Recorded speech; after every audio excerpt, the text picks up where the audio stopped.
अब शुरू होता है हैशटैग फर्स्ट लव का पार्ट 3, जहां सोलबेक ईसोल से बोल रहा होता है, देखो जरूरी नहीं कि हम डेट करें तभी वो पागल होगा, हम उसे एक और तरीके से पागल कर सकते हैं और वो तरीका है उसे धोखा देकर तुम फिर से सियोंग के करीब चली जाना और जब उसे तुमसे प्यार हो जाए तो तुम उसे डिच कर देना। उसे कुछ मत बताना कि तुम ऐसा क्यों कर रही हो, बस एकदम कोल्ड बन जाना और उसे गोस्ट करना। कैसा है प्लान? बढ़िया ना? बोलो क्यों हूं ना मैं एक जीनियस।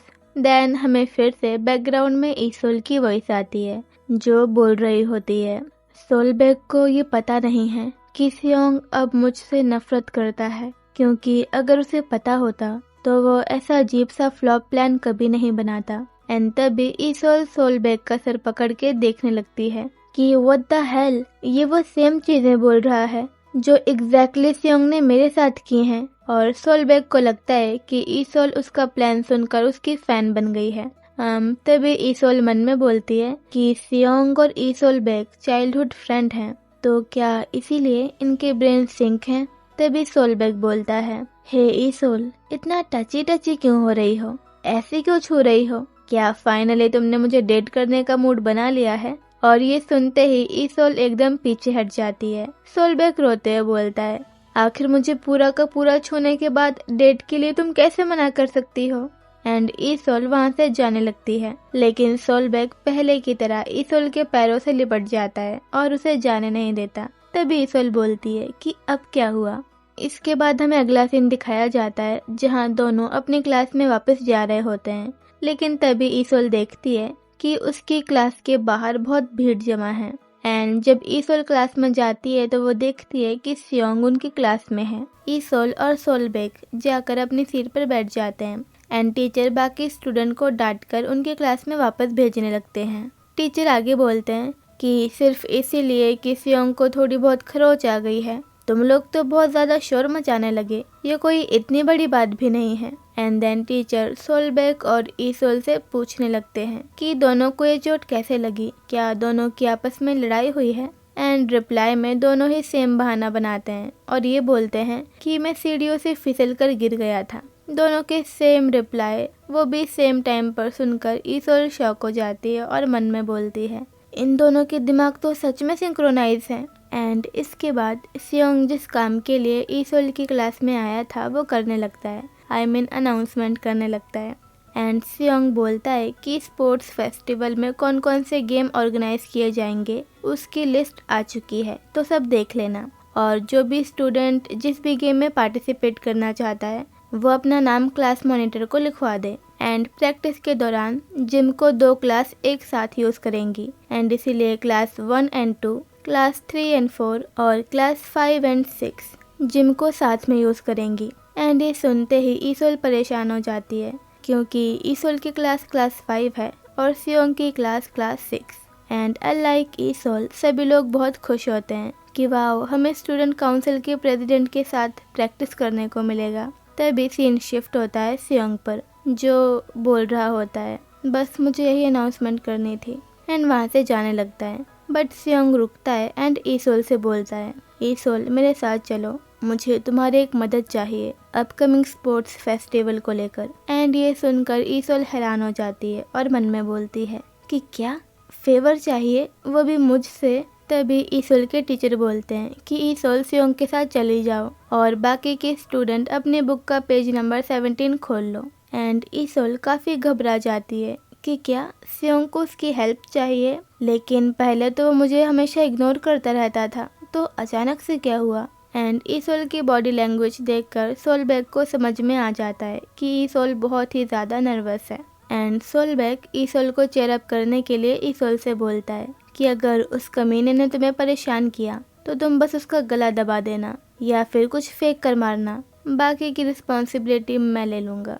एंड सोलबेक की बात सुनकर ईसोल हंसने लगती है और थोड़ी शांत हो जाती है, मतलब कि उसकी नर्वसनेस थोड़ी कम हो जाती है। एंड ईसोल सोलबेक से बोलती है कि हाँ वो समझ गई।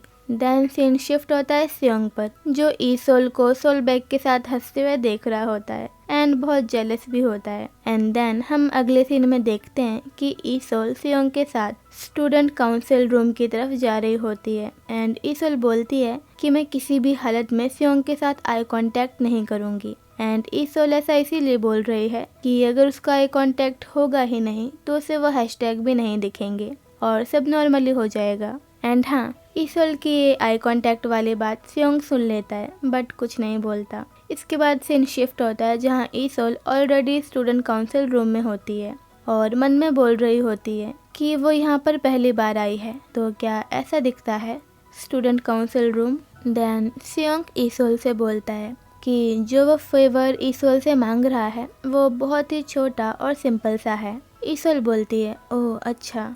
सियोंग आगे बोलता है कि अपकमिंग स्पोर्ट्स फेस्टिवल के दौरान वो लोग एक लर्निंग कंसल्टेशन बूथ को ऑर्गेनाइज करने का ट्राई कर रहे हैं एंड इसीलिए उसे ईसोल की हेल्प चाहिए। ईसोल एकदम शॉक होकर बोलती है क्या लर्निंग कंसल्टेशन, वो भी मैं? सियोंग बोलता है क्योंकि तुम स्कूल की टॉपर हो। ईसोल बोलती है कि हाँ ये सच है कि वो एक टॉपर है लेकिन उसे औरों को पढ़ाना बिल्कुल भी नहीं आता। सियोंग बोलता है कि हाँ उसे पता है। एंड ये रिप्लाई सुनकर ईसोल सियोंग को देखने लगती है क्योंकि पहले ईसोल सियोंग को पढ़ाया करती थी मिडिल स्कूल के दौरान। तभी सियोंग टॉपिक को चेंज करते हुए बोलता है कि वो उसे डायरेक्टली लोगों को पढ़ाने के लिए नहीं बोल रहा है। एंड सियोंग ईसोल के पास बैठ जाता है। सियोंग आगे बोलता है कि उसे बस नोट्स बनाकर देने हैं एंड बाकी का काम स्टूडेंट काउंसिल के मेंबर देख लेंगे। तभी सियोंग को रियलाइज होता है कि वो ईसोल के पास बैठ गया है एंड तुरंत ही सियोंग वहाँ से उठकर सामने वाली सीट पर बैठ जाता है और बोलता है कि सॉरी, वो आगे से इस बात का ध्यान रखेगा। तभी ईसोल बोलती है कि किस बात का ध्यान रखोगे? सियोंग बोलता है क्या? एंड तभी दोनों का आई कांटेक्ट हो जाता है एंड ईसोल को सियोंग का हैशटैग दिख जाता है जो कि होता है हैशटैग ट्रैश, कचरा।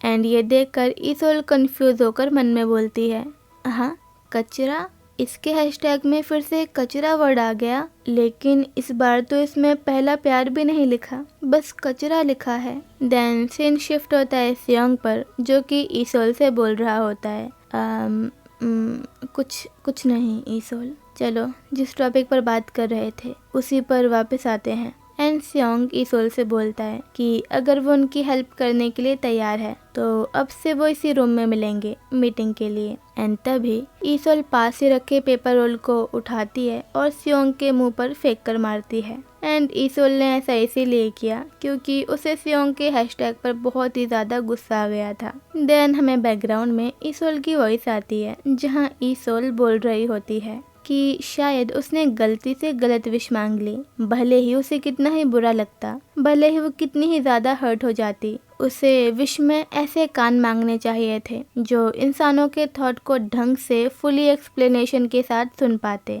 क्योंकि ये छोटे छोटे हैशटैग एक फ्रस्ट्रेटिंग पजल की तरह हैं जिनसे कोई भी बात पूरी तरह समझ में नहीं आती। और अब मैं बस एक ऐसी इंसान बन गई हूँ जिसे एंगर इश्यूज हैं। एंड देन सीन शिफ्ट होता है सियोंग पर जो बोल रहा होता है मैंने फिर से गलती कर दी। ईसोल घबराते हुए मन में बोलती है कि सोलबेग, तुमने कहा था ना कि आगे की रिस्पॉन्सिबिलिटी तुम लोगे, तो कहाँ हो तुम? मीनवाइल सोलबेग आराम से खर्राटे लेते हुए क्लास में सो रहा होता है। देन दोबारा से सीन शिफ्ट होता है स्टूडेंट काउंसिल रूम पर जहाँ सियोंग बैटमैन बनकर ईसोल को घूर रहा होता है। तभी ईसोल घबराते हुए सियोंग से सॉरी बोलने लगती है। देन सीन शिफ्ट होता है फिर से सियोंग पर जो ईसोल से बोल रहा होता है कि क्या उसने ऐसा इसीलिए किया क्योंकि ईसोल ने कहा था कि वो सियोंग से आई कांटेक्ट भी नहीं करना चाहती, लेकिन इसके अपोजिट सियोंग उसके पास आकर बैठ गया था। क्या मैंने तुम्हें इतना ज़्यादा अनकंफर्टेबल कर दिया था? क्या तुमने इसी वजह से ऐसा किया? हाँ। सियोंग वो पेपर रोल उठाते हुए बोलता है कि उसका निशाना काफ़ी अच्छा है और अगर कभी सोलबेग ने उसे परेशान किया तो जो भी उसे मिले वो ऐसे ही उसके मुंह पर फेंक कर मारे। और सियोंग ईसोल को सॉरी बोलने लगता है। रिप्लाई में ईसोल बोलती है कि अरे कोई बात नहीं, सॉरी मत बोलो। सियोंग अपनी डायरी उठाते हुए आगे बोलता है कि चलो फिर से टॉपिक पर वापस आते हैं। ईसोल बोलती है कि हाँ ठीक है। तभी सियोंग आगे बोलता है कि लेकिन उससे पहले क्या मैं तुमसे कुछ पूछ सकता हूँ? ईसोल बोलती है, हाँ पूछ लो। एंड ईसोल मन में बोलती है कि घूर तो ऐसे रहा है जैसे ये पूछने वाला हो कि ईसोल क्या मैं तुम्हें जान से मार सकता हूँ अगर तुम्हें कोई दिक्कत ना हो तो। एंड तभी स्योंग बोलता है कि क्या तुम्हें इससे कोई दिक्कत नहीं है जब सोलबेग तुम्हें टच करता है, क्योंकि सोलबेग काफी क्रीपी टाइप का लड़का है और बस इसीलिए क्योंकि उसके बाल लंबे हैं तुम्हें उस पर इतना ज्यादा विश्वास नहीं करना चाहिए, क्योंकि आफ्टर ऑल वो एक लड़का ही है। एंड ये सुनकर ईसोल बोलती है, हाँ सही कहा, वो एक लड़का ही है। स्योंग आगे बोलता है कि जब वो ईसोल को टच करता था तो वो बिल्कुल पागल हो जाती थी और गुस्सा करने लगती थी, तो उस सोलबेग में ऐसा क्या है जो ईसोल उसे टच करने देती है। देन सीन शिफ्ट होता है ईसोल पर, जो शॉक होकर मन में बोल रही होती है, कौन मैं पागल हो जाती थी, ये बोल क्या रहा है और इसने मुझे कब टच किया। स्योंग एकदम जेलस होकर बोलता है कि आखिर वो सोलबेग की चोट पर बैंडेड क्यों लगा रही थी, वो उस लड़के से सिर्फ 2 दिन पहले ही मिली है तो उसके साथ इतना क्लोज क्यों हो रही है। एंड तभी ईसोल स्योंग का हाथ टच करते हुए बोलती है कि वो कभी पागल नहीं हुई और उसने कभी नहीं चिल्लाया। एंड स्योंग ईसोल को देखकर स्माइल करने लगता है एंड ईसोल का हाथ पकड़ लेता है और बोलता है कि तुम हमेशा अपनी टोन बदल लेती हो, तुम कितनी सेल्फिश हो ईसोल। एंड देन ईसोल के सामने एक नया हैशटैग अपीयर हो जाता है जो कि होता है हैशटैग डैम फर्स्ट लव। ये हैशटैग देखकर ईसोल मन में बोलती है कि क्या स्योंग का हैशटैग फिर बदल गया, लेकिन इस बार ट्रैश की जगह डैम फर्स्ट लव लिखा है। एंड ईसोल का हैशटैग स्योंग के लिए होता है मिस्टीरियस बैड गाय। इसके बाद हमें बैकग्राउंड में ईसोल की वॉइस आती है जहां ईसोल बोल रही होती है कि स्योंग के ऐसे बुरे हैशटैग देखकर भी उसे बुरा नहीं लग रहा था, क्योंकि अभी हाल मुझसे भी ज्यादा मेरे सामने बैठा हुआ ये लड़का एंशियस था। तभी ईसोल स्योंग से बोलती है कि उसने उसका हाथ बहुत ही जोर से पकड़ा हुआ है, तो क्या वो प्लीज थोड़ा प्यार से पकड़ लेगा। एंड ये सुनकर स्योंग ईसोल के हाथ को प्यार से सहलाने लगता है और स्योंग का ये बिहेवियर देखकर ईसोल मन में सोच रही होती है कि व्हाट, इससे आज हुआ क्या है। देन ईसोल स्योंग से बोलती है कि क्या वो उसका हाथ अब नहीं छोड़ने वाला। रिप्लाई में स्योंग बोलता है कि उसने ही तो कहा था कि वो फ्रीक आउट नहीं होगी, इवन स्योंग उसका हाथ पकड़ के रखे तब भी। एंड स्योंग ईसोल का हाथ अच्छे से पकड़ लेता है और बोलता है कि जब उसे अजीब फील होने लगे तो वो अपना हाथ हटा सकती है।